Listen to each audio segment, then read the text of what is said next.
નમસ્કાર, જય શ્રી કૃષ્ણ. કેમ છો મારા વાલા ધુરંધરો? સ્વાગત છે આપ સર્વનું આપની પોતાની યુટ્યુબ ચેનલ ઓશન જ્ઞાન લાઈવ માને હું દિવ્યેશ ઘાડિયા તમારી સામે રજૂ થઈ ગયો છું, તમારી સામે હાજર થઈ ગયો છું. શું?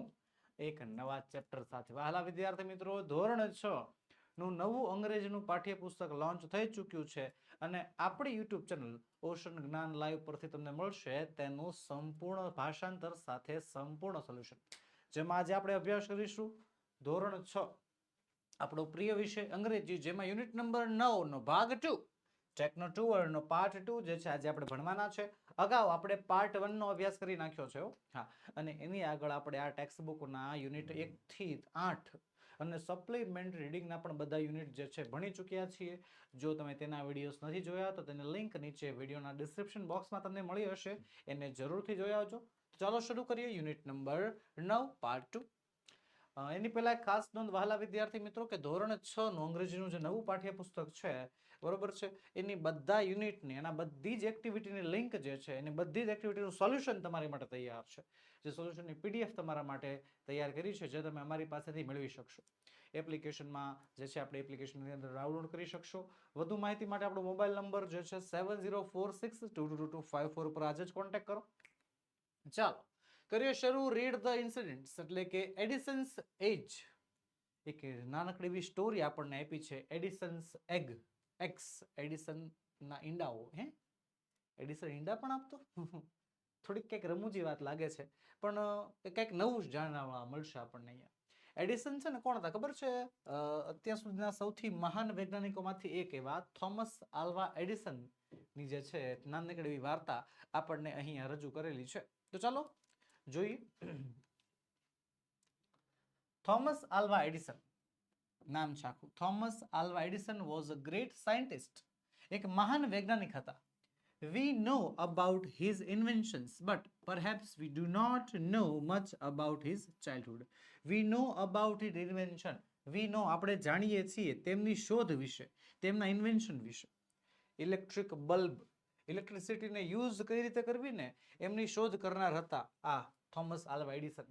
તો આપણને એની શોધ વિશે ખબર છે, વૈજ્ઞાનિક હતા એ ખબર છે, એમને શું શું શોધ કરી છે બધી જાણકારી છે. બટ પરહેપ્સ કદાચ we do not know much about his childhood, કદાચ આપણને એમના બાળપણ વિશે કોઈ માહિતી નહીં હોય. તો આપણે એના બાળપણ વિશે એક નાનકડી માહિતી મેળવશું. This incident is about his childhood. આ ઘટના એના બાળપણની છે. શું બાળપણમાં થયું હતું કે one day little Thomas asked his mother. એક દિવસ નાના થોમસે એના મમ્મીને કહ્યું કે mummy, where do chicks come from? કે મમ્મી, આ મરઘીઓ ક્યાંથી આવે છે? તો his mother replied, એના મમ્મીએ જવાબ આપ્યો, well they come from eggs, કે તે તો ઈંડામાંથી આવે છે. તો the mother hen sits on the eggs to hatch them. બરોબર, મમ્મીએ જવાબ આપ્યો કે તેઓ જે છે when they come from the eggs, તેઓ ઈંડામાંથી આવે છે. બરોબર, ઈંડામાંથી જે છે એ જન્મે છે. પછી શું કહે છે? the mother hen, કે જે માતા hen છે, જે માતા મરઘી છે, sits on the eggs, ઈંડાઓ માથે બેસે છે, and to hatch them, એને સેવવા માટે, એમાંથી બચ્ચાઓ જે છે જન્માવા માટે એની માથે બેસે છે, એને સેવે છે, એને હૂફ આપે છે. the chicks develop inside the eggs, જે chicks છે, જે બચ્ચાઓ છે એ ઈંડાની અંદર વિકાસ પામે છે. then they break the shells to come out, અને પછી જે છે તેઓ આ શેલને તોડીને, જે કવચ છે એને તોડીને એમાંથી બહાર આવે છે. તો the next day, બીજા દિવસે Thomas disappeared from the house for many hours. બીજા દિવસે થોમસ જે છે ઘણા સમય માટે ઘરથી દૂર થઈ ગયો, ઘરથી ગુમ થઈ ગયો, ઘરે જ ન આવ્યો. his father looked for him all around. એના પપ્પા એને આમ તેમ બધે ગોતતા હતા, પણ થોમસ કે મળ્યો જ નહીં. at last he found Thomas in the backyard. છેલ્લે એને થોમસ મળ્યો કે ખબર?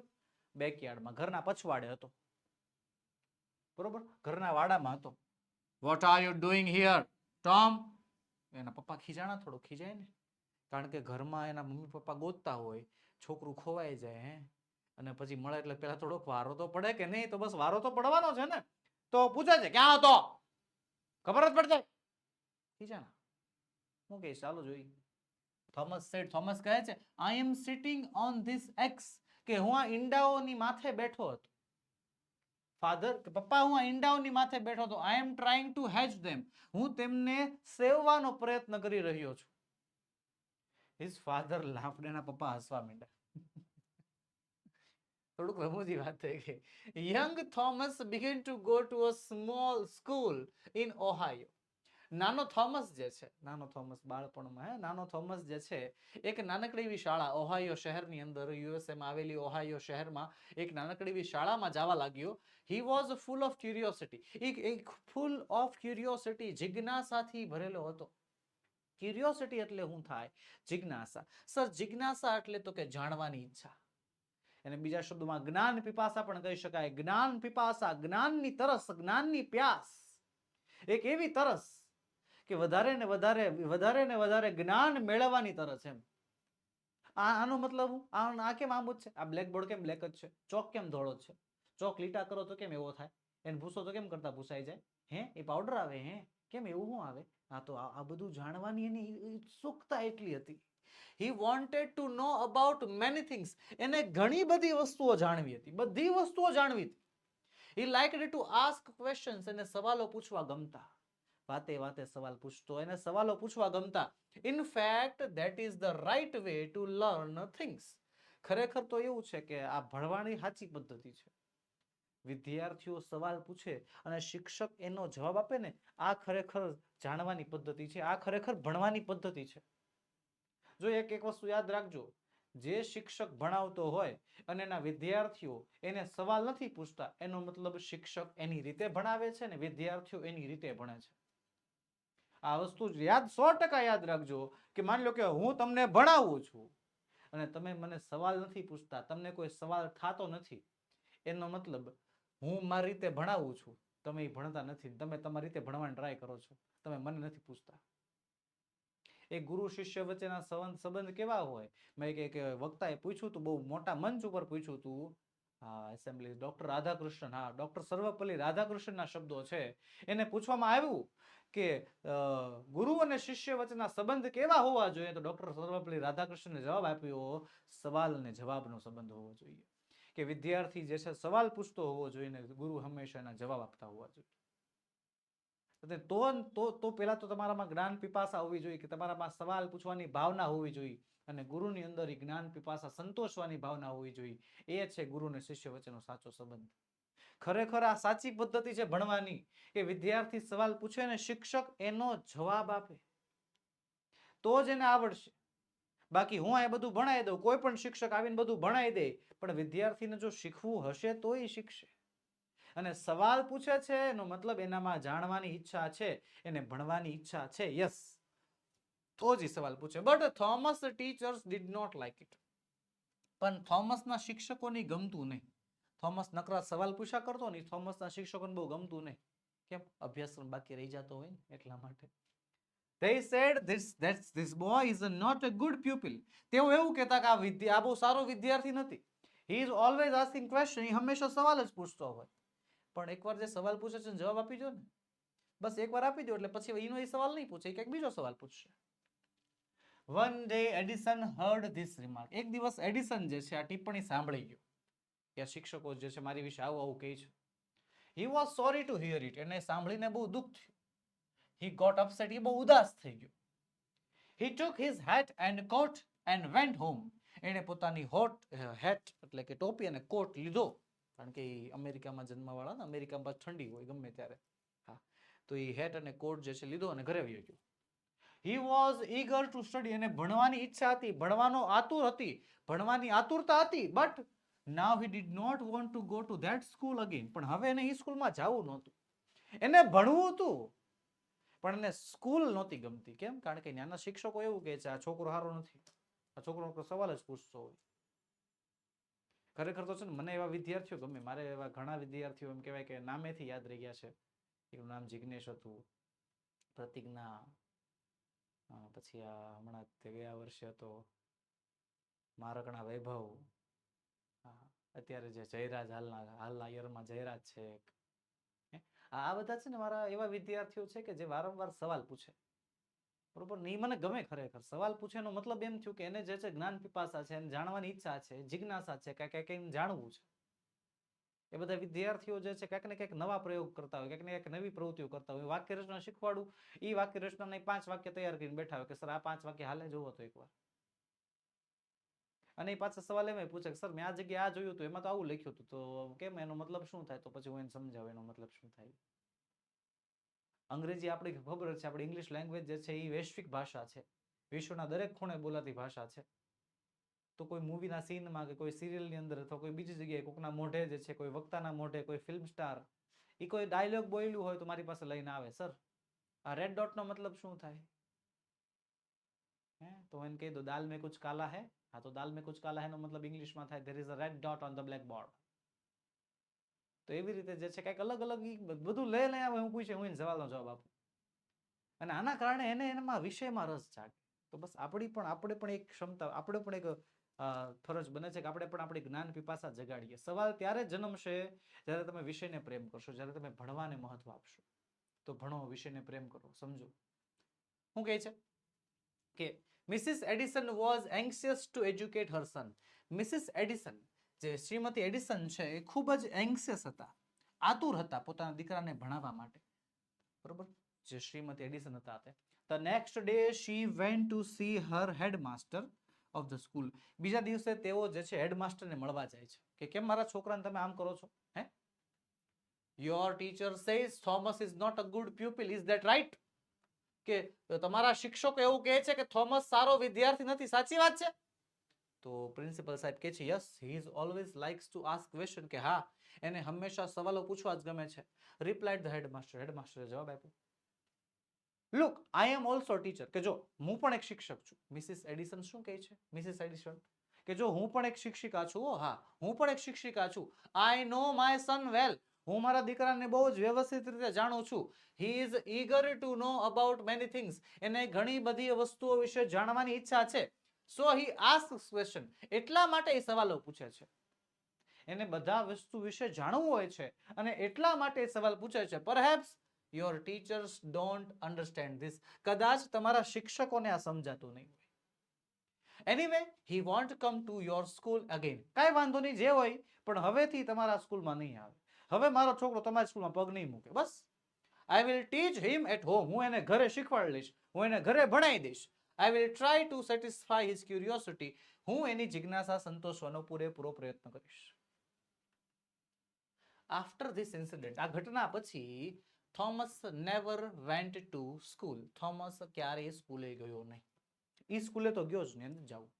His mother taught him at home. એના મમ્મીએ એને ઘરે ભણાવ્યું, બોલો, બાકી સ્કૂલે તો ન જ મોકલો. She encouraged him to ask question. તેણીએ તેમને સવાલો પૂછવા માટે પ્રોત્સાહિત આપ્યું. She also encouraged him to find answers. તેમણે ઉત્તરો શોધવા માટે પણ પ્રોત્સાહન આપ્યું. She inspired him to read many books. વધારે ને વધારે પુસ્તકો વાંચવા માટે પ્રોત્સાહન આપ્યું. Young Thomas began to take interest in many subjects. નાના થોમસને ઘણા બધા પુસ્તકો વાંચવામાં રસ જાગ્યો. A book of chemistry inspired him to conduct experiments. Chemistry ઉપર જે પુસ્તક હતું, રસાયણ વિજ્ઞાન ઉપર જે પુસ્તક હતું, એ વાંચ્યું. એનાથી એને પ્રયોગો કરવાની ઉત્સાહ જાગી, પ્રયોગો કરવાની ઈચ્છા જાગી. How old was he then? કેટલા વર્ષનો હતો ખબર છે? તમે કહી શકો? Can you gas? તમે વિચારી શકો, તમે ધારી શકો કે જ્યારે થોમસને પ્રયોગો કરવાની ઈચ્છા થઈ ત્યારે એ કેવડા વર્ષનો હતો, કેટલા વર્ષનો હતો? He was only 12. ખાલી 12 વર્ષનો હતો. 12 વર્ષની ઉંમરમાં એ રસાયણ વિજ્ઞાનના પ્રયોગ કરતો હતો. આ છે એક વૈજ્ઞાનિકનું મગજ. નાનપણથી એનામાં વૈજ્ઞાનિક પ્રતિભા હતી. ચાલો, હું કહે છે find the underlined sentence from the Edison's eggs similar in this meaning. ચલો, he was interested in the understanding a lot of things. તો આવશે he was full of curiosity. પછી Alva એડિસન્સ father searched him everywhere. લખીશું his father looked for him all around. ચલો, Mrs. Edison supported Alva Edison in asking questions. તો લખીશું she encouraged him to ask questions. Alva Edison's mother will make effort to take care of her son's desire to know. લખીશું જવાબ I will try to satisfy his curiosity. ચલો, આગળ છે make meaningful sentences using the following words. નીચેના શબ્દોને ઉપયોગ કરીને meaningful વાક્ય બનાવો.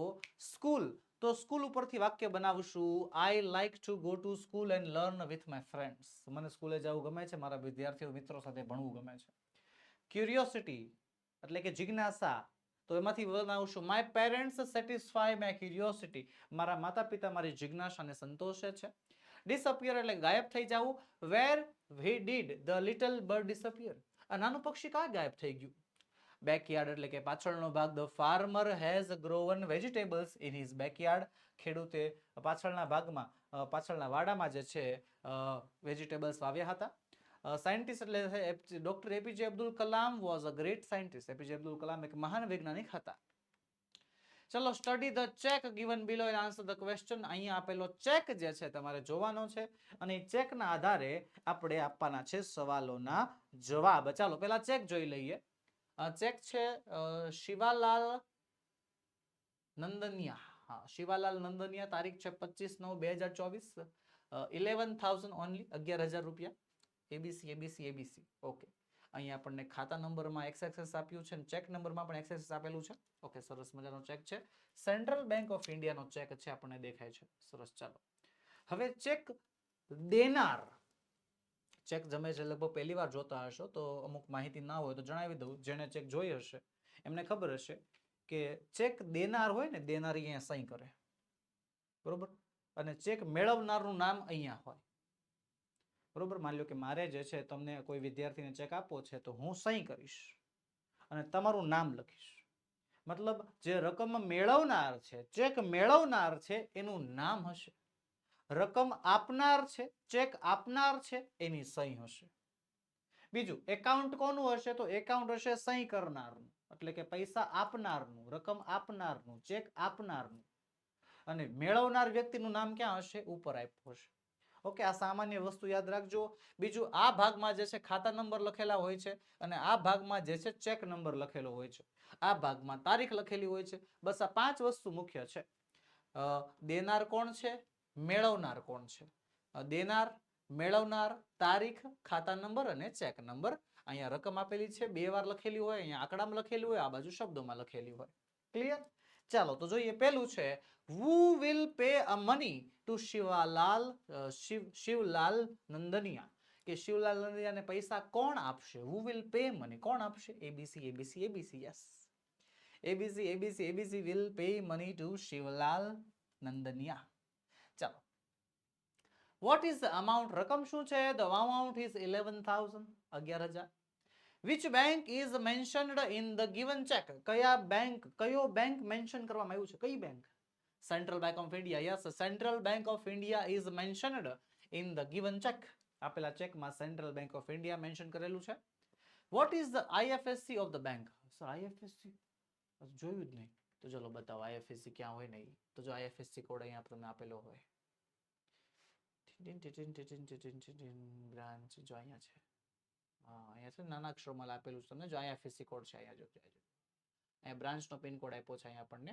અહીંયા છે IFSC કોડ, જો અહીંયા આપ્યો છે ડિટેલમાં. તો ચલો, બેંકનો IFSC કોડ શું છે? તો ભાઈ CBIN028058 is the IFSC of the bank. પછી છે તો check number is, check number તો નીચે આપણને આપ્યો છે XXXXXX. ખરેખર તો આંકડા લખેલા હોય પણ આ ચેક નંબરમાં જે છે ચોકડી મારી દીધી છે એટલા માટે. ચલો, the check is written on 25th September 2024. કે ચેક જે છે 25 સપ્ટેમ્બર 2024 લખવામાં આવ્યો. સાચું કે ખોટું? તો યસ, વાત સાચી છે, ટ્રુ આવશે. ચાલો હવે રાઇટિંગ સેક્શનમાં આગળ વધીએ. rewrite this letter in your notebook in good handwriting. આ લેટરને તમારે સારા અક્ષરોથી, સારા હેન્ડરાઇટિંગમાં જે છે તમારી બુકમાં લખવાનો છે. અહીંયા હું તમારી સામે જે લેટર રજૂ કરું છું એ લેટર જોઈ જોઈને સારા અક્ષરે તમારે તમારી નોટબુકમાં લખવાનો છે. ચાલો, ઓગસ્ટ 12, 2024. ડિયર વિકાસ. ચાલો સમજાવી પણ દઉં સાથે સાથે. ઓગસ્ટ 12, 2024. વહાલા Vikas, I hope you will be fit and fine. મને આશા છે કે તું તાજો માજો, તંદુરસ્ત, સરસ મજામાં હઈશ. તારી તબિયત સારી હશે, તને મજા હશે. આઈ નો ધેટ, હું જાણું છું કે you are doing well in your studies. હું જાણું છું કે તારું ભણવાનું બહુ સારું ચાલે છે. We are proud of you. અમને તારા પર ગર્વ છે. How clever and hard working you are. કેટલો હોશિયાર અને કેટલો મહેનતુ તું છો. Study is important. ભણતર બહુ જ જરૂરી છે. Health is also very important. સ્વાસ્થ્ય પણ એટલું જ જરૂરી છે. If you are not healthy, કે જો તું હેલ્થી નહીં હો, you will not be able to enjoy your achievement. તો તું તારી અચીવમેન્ટ્સ, તારી સફળતાઓ જે છે એન્જોય નહીં કરી શકે, માણી નહીં શકે. Do not skip meals. Meals એટલે ભોજન. સ્કીપ એટલે થાય છે છોડી દેવું. ઘણા શું કરે આમ ભણવા પાછળ છે ને એક્ઝામ હોય ને એટલે જમીએ નહીં, નથી જમવું, ટાઈમ નથી. અરે ટાઈમ નથી એ શું વળી ભાઈ, જમી લે. બોડીને એનર્જી જોઈએ, ઉર્જા જોઈએ, ક્યાંથી મળશે? જમવાથી. હે તો જો તારું જમવાનું છોડતો નહીં, હા એને સ્કીપ નહીં કરવાનું. Do not stay up late. Stay up late એટલે કે મોડા સુધી જાગવું. મોડા સુધી જાગતો નહીં. Do not ignore exercises. તમારી કસરતને ઇગ્નોર ન કરતો. તારી જે કાંઈ પણ એક્સરસાઇઝીસ છે એને ઇગ્નોર નહીં કરવાની. રેગ્યુલર કસરત જે થતી હોય કરવાની ખરા. હા. Have a balanced diet. એક વ્યવસ્થિત આહાર લેવાનો, બેલેન્સ્ડ ડાયટ લેવાનું. Get enough rest. પૂરતો આરામ કરવાનો અને પૂરતી ઊંઘ કરવાની. This all will positively affect your result also. આ બધાનો આધાર, આ બધાની અસર તારા ઉપર પોઝિટિવ થશે. હા. Convey my regards to your parents. તારા માતા પિતાને મારા પ્રણામ કહેજે. With lots of love. ખૂબ જ પ્રેમ સાથે લખનાર કમલેશ. તો હું એક વસ્તુ કહું કે ભાઈ આ તમે છે ને શું કર્યું છે ખબર છે કે કમલેશ નામના વ્યક્તિએ વિકાસને, કોણે? કમલેશ નામના વ્યક્તિએ પોતાના મિત્ર વિકાસને ડાયટનું મહત્વ, હેલ્થનું મહત્વ સમજાવતો એક પત્ર લખ્યો છે. હાલો ને આપણે એક ટાસ્ક કરીએ. તમે પણ તમારા મિત્રોને આવો એક પત્ર લખો તો કેમ થાય? હા કેમ નહીં, આપણે તમતા પ્રવૃત્તિ અહીંયા છે તો ખરા, આપણી પાસે શબ્દો છે, વાક્યો છે, બધું તૈયાર છે. હે ટ્રાય કરો ચાલો કે તમારે તમારા બેસ્ટ ફ્રેન્ડને, હા પાછું બેસ્ટ ફ્રેન્ડ એક જ હો, ઘણા બધા નથી લખવાના, આપણે ચાર પાંચ પત્ર લખવા પડશે નકર. તમારે તમારા બેસ્ટ ફ્રેન્ડને હેલ્થી ડાયટનું, બેલેન્સ્ડ ડાયટનું, એક પૂરતા ખોરાકનું મહત્વ સમજાવતો એક સરસ મજાનો પત્ર લખીને એને આપવાનો છે, હેન્ડ ઓવર કરવાનો છે. કેમ થશે? થઈ જશે? ટ્રાય કરજો. ચાલો ચાલો આગળ વધીએ. Here are pieces of letter. અહીંયા પત્રના ટુકડા છે. Arrange the following pieces in appropriate sequence. એને વ્યવસ્થિત ક્રમમાં ગોઠવો અને ગીવ ઇટ સિક્વન્સ નંબર. એને ક્રમ નંબર આપી દો. એને rewrite it in proper format. અને પ્રોપર ફોર્મેટમાં લખી નાખો. ચલો ભાઈ આ જે ટુકડો છે ભાઈ આને હું જે છે 3 નંબર આપું છું, બરોબર. પછી આ ટુકડાને હું 1 નંબર આપું છું. પછી ટેક કેર વાળા ટુકડાને 5 નંબર. આઈ હોપ વાળા ટુકડાને 4 નંબર અને હાવારી વાળા ટુકડાને 2 નંબર આપું છું. પછી આખો પત્ર ફરીવાર લખવાનો તો યસ આવી રીતે લખી નાખવાનો, બરોબર. અને ક્રમમાં જોડી દેવા. સૌથી પહેલા 1 નંબર, એના પછી બીજો નંબર. જો વાંચી સમજાવું. મે 3, 2024, ડિયર નીલુ. તારીખ અને સંબોધન. પછી શું આવશે કે હાવ આર યુ, કેમ છો? I hope everything is fine there. મને આશા છે કે ત્યાં બધું સારું હશે. ઓકે. હવે મેઇન વસ્તુ, મેઇન પાર્ટ. તો 3 નંબર જો પાછળની બાજુ આપ્યો તો મેં તમને, જાહેર છે ને. હા. આઈ નો સિટી લાઈફ ઇઝ બિઝી. કે હું જાણું છું કે જે શહેરી જીવન છે, સિટી લાઈફ છે, એ બહુ જ બિઝી હોય છે, તમે નવરા નથી રહેતા એમ. I have heard the news that your city is very hot in this month. કે મેં ન્યૂઝ સાંભળ્યા છે, મેં સમાચાર સાંભળ્યા છે કે આજકાલના દિવસોમાં તમારું જે શહેર છે એમાં ગરમી બહુ વધારે છે. That's why I am writing to invite you to spend your vacation with me. એટલે હું આ પત્ર તને લખું છું, તને ઇન્વાઇટ કરું છું, તને નોતરું છું કે તું આવ મારા ઘરે વેકેશન કરવા. તું આવ વિથ મી માય વિલેજ. મારા ગામમાં આવી જા. I believe you would really like the place, peace and simplicity of village. કે હું એવું માનું છું, આઈ બિલીવ, હું એવું માનું છું કે યુ વુડ રિયલી લાઈક, તને ખરેખર ગમશે. શું ગમશે? શાંતિ ગમશે. અને જ્યાં સાદગી ભરી છે ને આ ગામમાં જે સાદગી છે, ગામડા જીવનમાં જે સાદગી છે તને ગમશે. ઇટ ઇઝ સચ અ ડિફરન્ટ એક્સપિરિયન્સ. આ બહુ જ અલગ અનુભવ હશે ફ્રોમ ધ સિટી. શહેર કરતા એક અલગ અનુભવ હશે. Imagine walking up to the sounds of birds. Imagine કર, ધારી લે કે તું જે છે પક્ષીઓના ચહચહાટ વાળા અવાજમાં જા છો, જેમાં પક્ષીઓ ગાતા હોય, એન્જોય કરતા હોય, ફ્રેશ એર, તાજગી ભરેલી હવા માણતા હોય, એન્ડ ગ્રીનરી ઓલ અરાઉન્ડ, અને આજુબાજુ જે લીલોછમ વાતાવરણ હોય એને તું આનંદ લેજો. Okay, simple. ચાલો હવે પત્ર નંબર 4 માં, પાર્ટ નંબર 4 માં શું આવશે? આ ભાગ I hope you will accept this invitation. મને આશા છે કે તું આ આમંત્રણ સ્વીકારીશ. It will be a big change. આ એક મોટો બદલાવ હશે તારા માટે. ઓ હા, I am sure you will love it. મને વિશ્વાસ છે, આઈ એમ શ્યોર, મને વિશ્વાસ છે કે તને આ બદલાવ ગમશે. Convey my regard two your parents. તારા માતા પિતાને મારા પ્રણામ કહેજે. ચલો પછી 5મો ભાગ last. Take care and I hope to see you soon. તારું ધ્યાન રાખજે અને મને આશા છે કે તું અહીંયા આવીશ. To see you soon. ચલો સી યુ, મળ્યા. લખનાર છે કોણ? વિધિ. ચલો આવી રીતે છે ને પત્રોને હવે જે ટુકડા ટુકડા પાડ્યા હતા એને આપણે ક્રમમાં સમજી લીધા. હવે તમારે તમારી નોટબુકમાં જે છે આખે આખો પત્રો વ્યવસ્થિત ફોર્મેટમાં વ્યવસ્થિત ક્રમમાં જે છે લખવાનો છે. બરોબર, આ છેલ્લું ટાસ્ક તમારું છે. ચાલો, ફિલિંગ ધ બ્લેન્ક્સ. ખાલી જગ્યા પૂરો with appropriate phrases given in the box. બોક્સમાં આપેલા, બરોબર, બોક્સમાં આપેલા એક વ્યવસ્થિત ફ્રેઝીસ શબ્દ સમૂહો વડે ખાલી જગ્યા પૂરવાની છે. અને બોક્સમાં આપેલા શબ્દ સમૂહો છે કંઈક આવા. બીકોઝ ઓફ ફેમિલી ફંક્શન, કે ફેમિલી ફંક્શનના કારણે. Okay. Standard 6A in your school. તમારી સ્કૂલમાં ધોરણ 6A. Cover up the miss the lessons, કે ભાઈ જે કાંઈ પણ પાઠ રહી ગયા છે, લેસન હું લેક્ચરમાં જે નથી આવ્યો એ હું કવર અપ કરી લઈશ, એ હું ફરીવાર ભણી લઈશ, એની માહિતી હું મેળવી લઈશ. હર લીવ ફોર 3 days. એની રજા 3 દિવસની.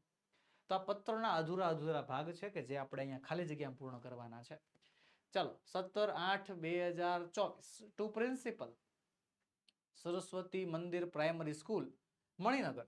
સબ્જેક્ટ છે leave application. Respected sir, my daughter Kavya studies in standard 6A in your school. ધોરણ 6A માં અભ્યાસ કરે છે.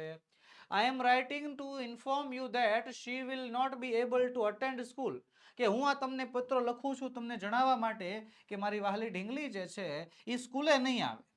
From 20/8/2024 two 22/8/2024. 20 તારીખ, 21 તારીખ, 22 તારીખ, એટલે કે because of family function. Family ફંક્શનના કારણે 3 દિવસ નહીં આવે. ચાલો, I request you to grant. હું તમને વિનંતી કરું છું કે તમે મંજૂર કરો. શું? રજા. હર લીવ, એની રજા મંજૂર કરો for 3 days. I assure you, હું તમને ખાતરી આપું છું that she will cover up the missed lessons, કે તે પોતાનું જે કાંઈ પણ અધૂરો અભ્યાસ છે એને કવર અપ કરી લેશે. Thank you for or your understanding. તમારી સમજણ બદલ આભાર અને કોઓપરેશન બદલ આભાર. Your sincerely Kartikbhai Patel. Okay, ચાલો. હવે અંગ્રેજી બોલતા શીખવાનું સપનું થશે સાકાર માત્ર ને માત્ર 125 રૂપિયામાં. વહાલા વિદ્યાર્થી મિત્રો, વધુ માહિતી માટે આપણો મોબાઈલ નંબર 7046222254 પર કોન્ટેક્ટ કરો. સંપૂર્ણ અભ્યાસક્રમ, સંપૂર્ણ કોર્સ માત્ર ને માત્ર 125 રૂપિયામાં તમારા માટે તૈયાર છે, અવેલેબલ છે, જે તમે અમારી પાસેથી મેળવી શકશો. તો બસ વહાલા વિદ્યાર્થી મિત્રો, આજના વિડીયોમાં એટલું જ. હવે ખાસ વાત કે આપણી ચેનલ ઓશન જ્ઞાન લાઈવ એના ઉપર ધોરણ 6 નું પાઠ્યપુસ્તક સંપૂર્ણપણે સમજાવીને તૈયાર છે. જી હા, ધોરણ 6 ને લગતા તમામ બાળકો માટે, તમામ વિદ્યાર્થીઓ માટે જે છે સરસ મજાનો તક છે, સરસ મજાની ઓફર છે કે બધા વિષયના સંપૂર્ણ સોલ્યુશન તમને આપણી ચેનલ પર મળી જશે. તો જો ચેનલ મને તમે લાઈક નથી કરી, સબસ્ક્રાઇબ નથી કરી, જો આપણા પરિવારમાં તમે જોડાણ નથી, તો હજી પણ મોડું થયું નથી. આવી જાઓ, આવી જાઓ, સ્વાગત છે. બરોબર, ઢગલે ઢગલે ખોબલે ખોબલે હર્ષના લાસે જે છે તમારું સ્વાગત છે. તો આજે ને આજે, હાલ ને હાલ, અત્યારે ને અત્યારે સૌથી પહેલા તો આ વિડીયોને લાઈક કરો. તમને ઉપયોગી લાગ્યો, તમને ગમ્યો, તમને સમજાણું, તો તમારા બીજા વિદ્યાર્થી મિત્રોમાં આ વિડીયો શેર કરો. અને આવા ને આવા હજી પણ કેટલા બધા કન્ટેન્ટ મૂકવાના બાકી છે, આવવાના બાકી છે. હજી મુસાફરી તો આપણે શરૂ કરી. વહાલા વિદ્યાર્થી મિત્રો, આપણી ચેનલ ધોરણ 6 નહીં, ધોરણ 6, 7, 8, 9, 10, 11, 12 એના પછી પણ તમારા જ્યાં સુધી એજ્યુકેશનની સફર ચાલુ હશે ત્યાં સુધી અમે તમારો સાથ આપવાના છે. બરોબર, મધદરિયે મૂકી જાય એ જ્ઞાનનો સાગર નહીં. નામ છે ઓશન જ્ઞાન લાઈવ. બરોબર, ઓશન એટલે દરિયો, જ્ઞાન લાઈવ એટલે કે જ્ઞાનનો દરિયો. તો એ જ્ઞાનના દરિયામાં ડૂબકી લગાવવા માટે થઈ જાવ તૈયાર. જો હજી સુધી પણ તમે ચેનલને સબસ્ક્રાઇબ નથી કરી તો જરાક સબસ્ક્રાઇબ કરી નાખો. તો ચલો મળીએ નેક્સ્ટ વિડીયોમાં આવા સરસ મજાના કન્ટેન્ટ સાથે. આવતા વિડીયોમાં પણ ધોરણ 9, ધોરણ 6, યુનિટ નંબર 9 એનો પાર્ટ 3 આપણે ભણીશું. ઓકે, તો ચલો વહાલા વિદ્યાર્થી મિત્રો મળીએ. જય હિન્દ, જય ભારત.